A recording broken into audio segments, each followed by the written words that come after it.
मुख्यमंत्री पुष्कर सिंह धामी के दिल्ली दौरे का दूसरा दिन। केंद्रीय मंत्री गडकरी से की मुलाकात। राष्ट्रीय राजमार्गों के कार्यों के साथ ही रोपवे और टनल के प्रस्तावित कार्यों पर की चर्चा।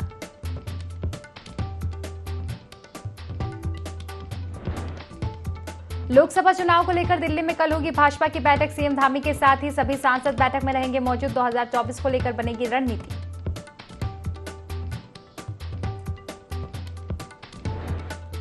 सीएम धामी के दिल्ली दौरे पर कांग्रेस ने साधा निशाना। कहा, प्रदेश से ज्यादा भाजपा के लिए लोकसभा चुनाव महत्वपूर्ण। जनता की दिक्कतों से सरकार को नहीं सरोकार।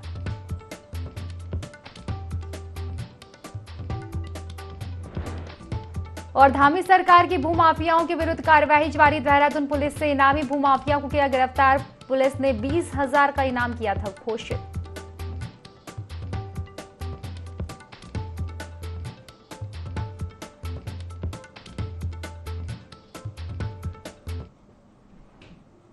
नमस्कार, देवभूमि लाइव देख रहे हैं आप और मैं हूं आपके साथ खुशी व्यास। चलिए रुक करेंगे खास खबरों की ओर, जहां दिल्ली में मुख्यमंत्री पुष्कर सिंह धामी ने केंद्रीय सड़क परिवहन एवं राजमार्ग मंत्री नितिन गडकरी से मुलाकात की। इस दौरान उत्तराखंड में सड़क कनेक्टिविटी समेत कई परियोजनाओं पर चर्चा की गई। सीएम ने कंडाली से बने स्टॉल के साथ ही राज्य के अन्य स्थानीय उत्पादित केंद्रीय मंत्री को भेंट किए। इस दौरान सीएम ने केंद्रीय मंत्री सीआईआरएफ के प्रस्तावों पर वित्तीय एवं प्रशासकीय अनुमोदन के लिए अनुरोध किया, जिस पर केंद्रीय मंत्री नितिन गडकरी ने कहा कि सीआईआरएफ में राज्यों को 250 करोड़ रुपए की परियोजना की स्वीकृति प्रदान की जाएगी।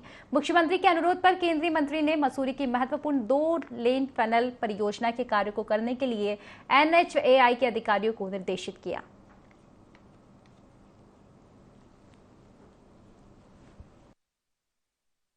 के विभिन्न राजमार्गों, रोपवे, टनल, मार्गों के चौड़ीकरण, इन सब के संबंध में मैं सड़क परिवहन मंत्री आदरणीय नितिन गडकरी जी से भेंट करने गया था।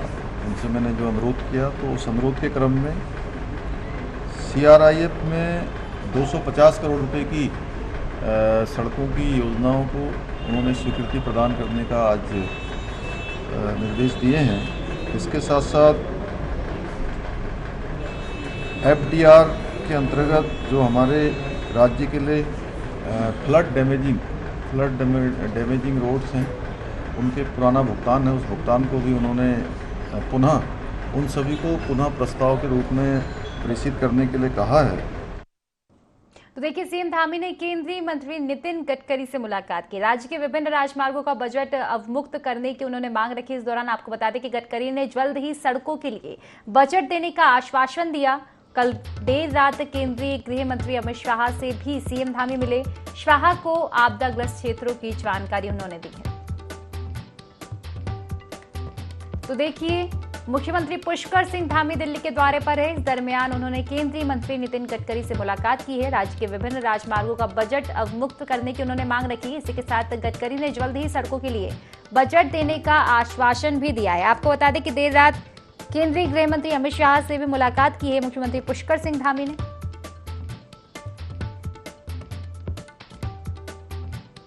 तो देखिए, दिल्ली के दौरे पर है मुख्यमंत्री पुष्कर सिंह धामी। इस दरमियान उन्होंने वहां एक और केंद्रीय गृह मंत्री अमित शाह से मुलाकात की। इसी के साथ नितिन गडकरी से भी उनकी मुलाकात हुई।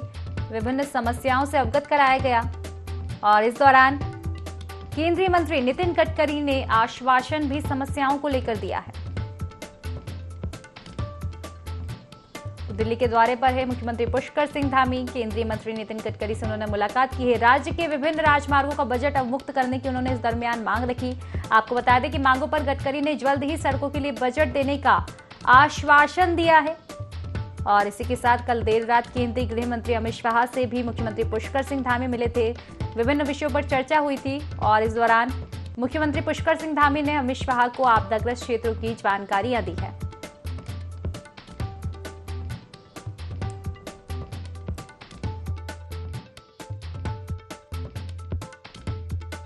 उत्तराखंड के विभिन्न राजमार्गों, रोपवे, टनल, मार्गों के चौड़ीकरण, इन सब के संबंध में मैं सड़क परिवहन मंत्री आदरणीय नितिन गडकरी जी से भेंट करने गया था।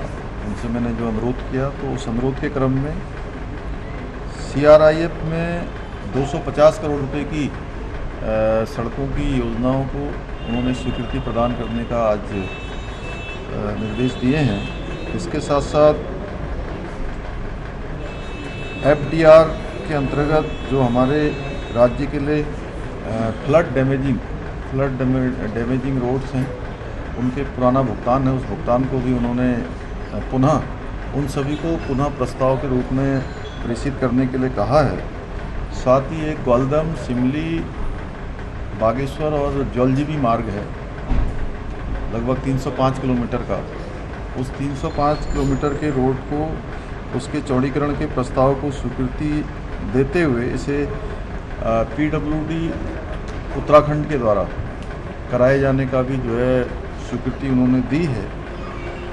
और इसके साथ साथ मसूरी 2 लेन टनल के कार्य को भी त्वरित रूप से जल्दी से जल्दी उसको पूरा करने के लिए NHAI को निर्देशित किया है। इसके अतिरिक्त एक 4 धाम यात्रा की हमारी सड़कें पहले ही जो है काफ़ी अच्छी हो चुकी हैं। इस बार हमने राज्य की तरफ से एक प्रस्ताव दिया था कि यमुनोत्री और गंगोत्री का जो मार्ग है विकासनगर से होते हुए विकासनगर डामटा बड़कोट, इसको भी स्वीकृति प्रदान की जाए। जो लगभग 367 करोड़ रुपए का 2 लेन चौड़ीकरण है, उसका भी उन्होंने आश्वासन दिया है कि इसको भी जो है आगे की योजना में सम्मिलित किया जाएगा। इसके अलावा खटीमा शहर के लिए रिंग रोड पर विचार करने के लिए NHAI को निर्देश दिए हैं। इसी प्रकार से खटीमा पीलीभीत बाईपास को NHAI के माध्यम से बनाने के लिए भी विचार हुआ है। साथ ही वहाँ पर क्योंकि सीमांत क्षेत्र है और सीमांत क्षेत्र में 2 ROB, एक लोहियाहेड रोड पर और एक मेलाघाट रोड पर, उसके लिए भी माननीय मंत्री जी ने उसको एग्जामिन करने के निर्देश आज अधिकारियों को दिए हैं। और साथ ही आने वाले समय में जैसे ही ये देहरादून एलिवेटेड रोड, इसका काम जब पूरा हो जाएगा तो अत्यधिक जनसंख्या का एकदम से घनत्व वहाँ पर बढ़ने वाला है और शहर के अंदर ट्रैफिक जाम से लेकर तमाम प्रकार की जो चीज़ें निकट भविष्य में हमारे सामने आने वाली हैं, उसके लिए हमने उनसे अनुरोध किया है कि देहरादून में एक रिंग रोड का जो प्रस्ताव हमने राज्य सरकार की तरफ से दिया हुआ है, तो उसके लिए भी माननीय मंत्री जी ने जल्दी से कार्रवाई करने के निर्देश दिए हैं। कुमाऊं से गढ़वाल 2 लेन सड़क का भी जो मार्ग बनना है, उसके साथ साथ उत्तराखंड एवं हिमालय को जोड़ने वाला जो NH है 2 लेन का, और श्रीनगर का बाईपास, उपरोक्त तीनों योजना के DPR इस माह स्वीकृति करने का भी उन्होंने हमको आश्वासन दिया है।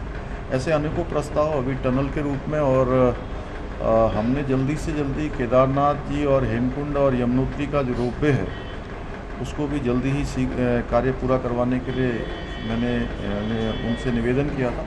माननीय मंत्री जी ने उन सभी पर जल्दी से जल्दी कार्य शुरू करने के लिए अधिकारियों को निर्देश किया है।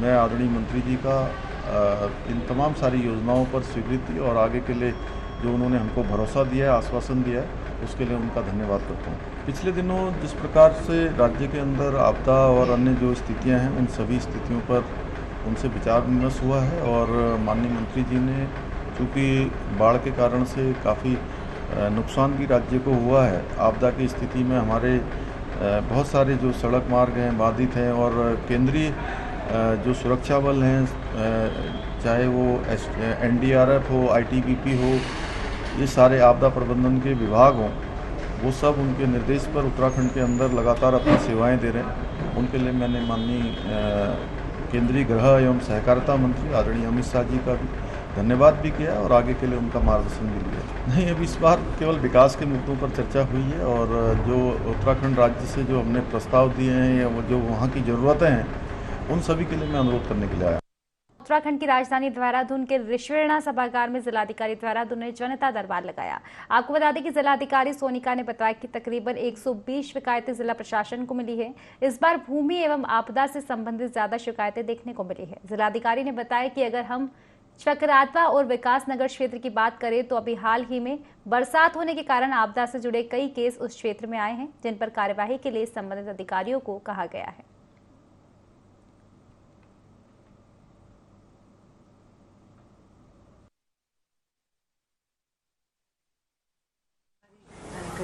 120 के करीब शिकायतें आई हैं, जिसमें मोर और लेस लैंड से रिलेटेड और आपदा से रिलेटेड ज़्यादा शिकायतें हैं, क्योंकि चक्राता एरिया और जो हमारा नीचे का एरिया है विकास नगर साइड का, वहाँ पर जो बरसात अभी रिसेंटली हुई है उसके क्रम में काफ़ी केसेस आए हैं आपदा के, तो उससे रिलेटेड थी और कुछ लैंड से रिलेटेड।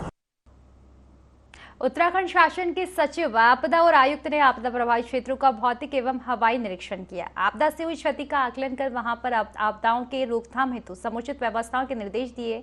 साथ ही प्रभावित परिवारों से मुलाकात कर उचित कार्यवाही का भरोसा दिलाया एवं अधिकारियों को युद्ध स्तर पर कार्य करने के लिए निर्देशित किया। इस दौरान मौके पर जिलाधिकारी अभिषेक रुहेला, पुलिस अधीक्षक उत्तरकाशी अर्पण यदुवंशी एवं पुरोला विधायक दुर्गेश लाल सहित जनपद के आपदा प्रबंधन संबंधी सभी विभागीय अधिकारी मौजूद रहे।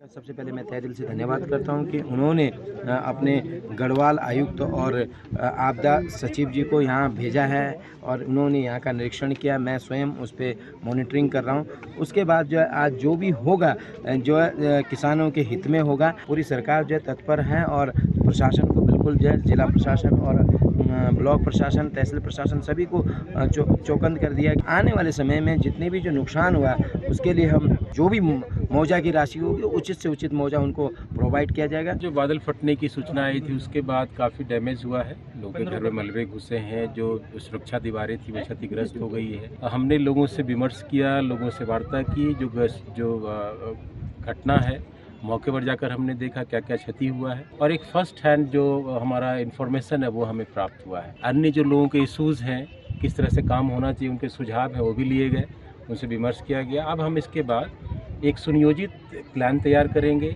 और तुरंत इस पे काम शुरू हो, उसके लिए हम एक प्लान तरीके से, सिस्टमैटिक तरीके से आगे बढ़ेंगे। माननीय मुख्यमंत्री जी ने इसको बहुत ही संजीदगी से लिया और उन्होंने तत्काल मुझे डिविजनल कमिश्नर गढ़वाल, सचिव आपदा और सभी को कहा कि आप तत्काल जाकर वहाँ क्षति का आकलन करिए। यहाँ किसी जन हानि नहीं हुई है, लेकिन निसंदेह परिसंपत्तियों का नुकसान हुआ है। क्षति का आकलन बहुत इम्पोर्टेंट है। मुख्यमंत्री जी की ये शीर्ष प्राथमिकताओं में से है कि आपदा से यदि कोई घटना होती है और जो लोग भी प्रभावित होते हैं तो सरकार हर 24 घंटे हर समय उनके साथ है। खबर बागेश्वर से है। वहां के कपकोट तहसील के सूपी गांव में स्कूली बच्चे जो है खतरनाक नाले को पार कर रहे हैं। इसका वीडियो सोशल मीडिया पर वायरल होने पर जिलाधिकारी बागेश्वर अनुराधा पाल ने कहा कि मामला प्रशासन के संज्ञान में आने के बाद तुरंत नाले को पत्थरों से पाट कर उसे चलने लायक बना दिया गया है। जिले में आपदा की घटनाओं को लेकर प्रशासन बेहद संवेदनशील है। जिस जगह का वीडियो बनाकर वायरल किया जा रहा है वहां पर पहले से चलने का सही रास्ता था, लेकिन बच्चे जानबूझकर नाले को जान जोखिम में डालकर पार करते हुए दिखाई दे रहे हैं। यहाँ जांच का एक विषय है।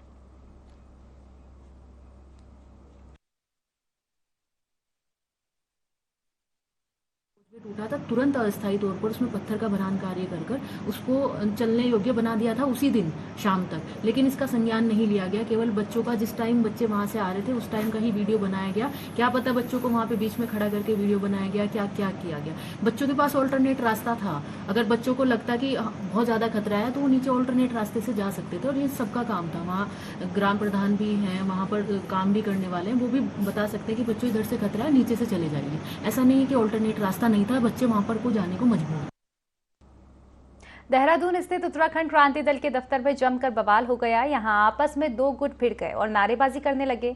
हंगामे की खबर मिलते ही मौके पर भारी पुलिस फोर्स पहुंचा। लोगों को शांत कराने की कोशिश की गई, लेकिन दोनों गुटों के लोगों का हंगामा जारी रहा। आरोप है कि पार्टी से निष्कासित किए गए शिव प्रसाद सेमवाल गुट ने रात में ऑफिस पर कब्जा कर लिया। इससे दूसरे गुट के लोग नाराज होकर हंगामा करने लगे। यहाँ लोगों ने गेट तोड़ने का भी प्रयास किया। GMS रोड स्थित एक फार्म हाउस में दूसरे गुट का अधिवेशन चल रहा था।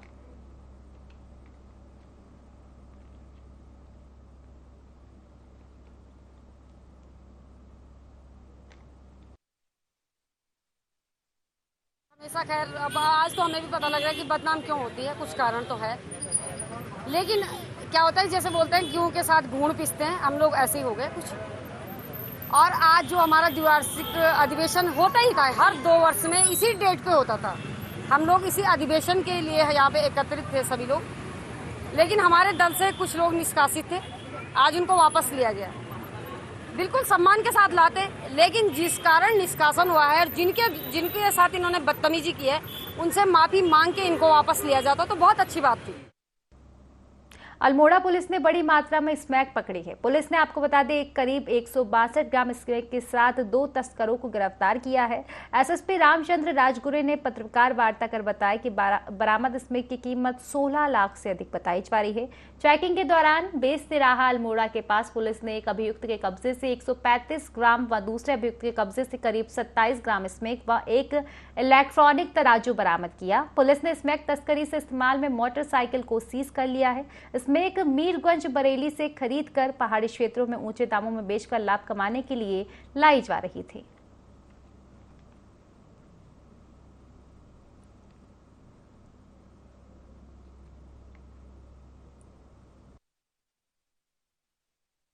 सबसे बड़ी रिकवरी स्मैक की है। चेकिंग के दौरान 2 लोगों को गिरफ्तार किया है जो स्मैक लेके आ रहे थे। उनके पास से एक जो अभियुक्त है मकसूद अली, उसके पास से 135 ग्राम और दूसरा अभियुक्त है महबूब अली, उसके पास से 27.5 ग्राम, कुल 162.5 ग्राम और एक इलेक्ट्रॉनिक तराजू जो नापने के काम में आता है वो हमने उनके पास से बरामद किया है। इन लोगों को हमने गिरफ्तार करके हमने पूछताछ की तो पता चला कि ये अल्मोड़ा में स्मैक बेचने के लिए आ रहे थे। खबर देहरादून से है, जहां सामान्य नागरिक संहिता उत्तराखंड में लागू किए जाने और ड्राफ्ट फाइनल होने संबंधी कई बिंदुओं को लेकर सीएम पुष्कर सिंह धामी ने गृह मंत्री अमित शाह से मुलाकात की। गृह मंत्री अमित शाह से हुई मुलाकात को लेकर बीजेपी प्रदेश अध्यक्ष महेंद्र भट्ट ने बताया कि सामान्य नागरिक संहिता को लेकर प्रदेश सरकार ने जो वादा किया था उसके अनुसार ड्राफ्ट तैयार हो रहा है। जैसे ही ड्राफ्ट सरकार को मिलेगा, सरकार अध्यादेश के माध्यम से या फिर विधानसभा में कानून लाकर इसे उत्तराखंड में लागू कर दी।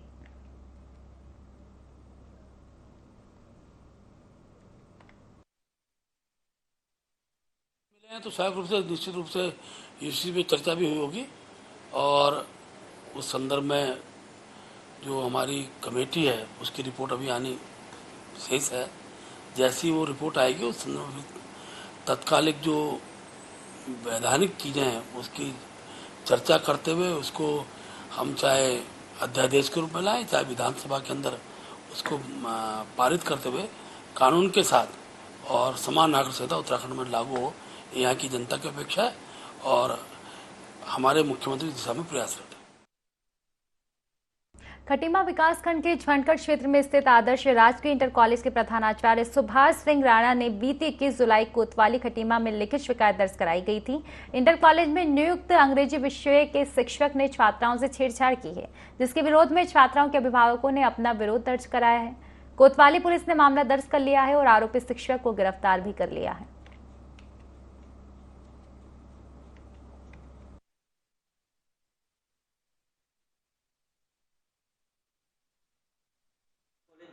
यहाँ के प्रधानाचार्य हैं सुभाष राणा जी, तो इनकी तहरीर हमें प्राप्त हुई थी। तो इनके द्वारा ये बताया गया था कि इनके जो स्कूल में अंग्रेजी के प्रवक्ता हैं तो इनके द्वारा जो वहाँ पे नाबालिग छात्राएं हैं उनके साथ छेड़छाड़ की जाती है, अश्लील हरकत की जाती है। तो हमारे द्वारा उस पर तुरंत एक्शन लेते हुए कोतवाली खटीमा में अभियोग पंजीकृत किया गया पोक्सो की विभिन्न धाराओं में और IPC की जो धाराएँ बनती हैं जो सुसंगत धाराएँ उनमें अभियोग पंजीकृत किया गया। लेकिन जो वो टीचर था वो फरार हो गया था तो उसकी गिरफ्तारी के लिए हमने टीमें गठित की। तो हमारी जो पुलिस टीम है खटीमा की उनके द्वारा 24 घंटे के अंदर अंदर इसको गिरफ्तार कर दिया गया है और आज इसको माननीय न्यायालय में पेश किया जा रहा है। नगर पालिका परिषद जोशीमठ में नगर क्षेत्र की स्वच्छता के साथ साथ जोशीमठ नगर के पर्यावरण संरक्षण के लिए बेहतर प्रयास करना शुरू कर दिया है। नगर पालिका के पर्यावरण मित्रों की मेहनत और अधिकारियों के मार्गदर्शन के चलते बीते 4 माह में प्लास्टिक और अजैविक कूड़े से अच्छी आय प्राप्त हो रही है। इस वित्तीय वर्ष में अप्रैल 2023 से जुलाई 2023 तक के आंकड़ों पर नजर दौड़ाई जाए तो नगर पालिका ने अजैविक कूड़े से करीब 5,62,000 रुपए का मुनाफा कमाया है, जो प्रदेश की अन्य नगर पालिकाओं के लिए भी प्रेरणा का स्रोत बनेगा।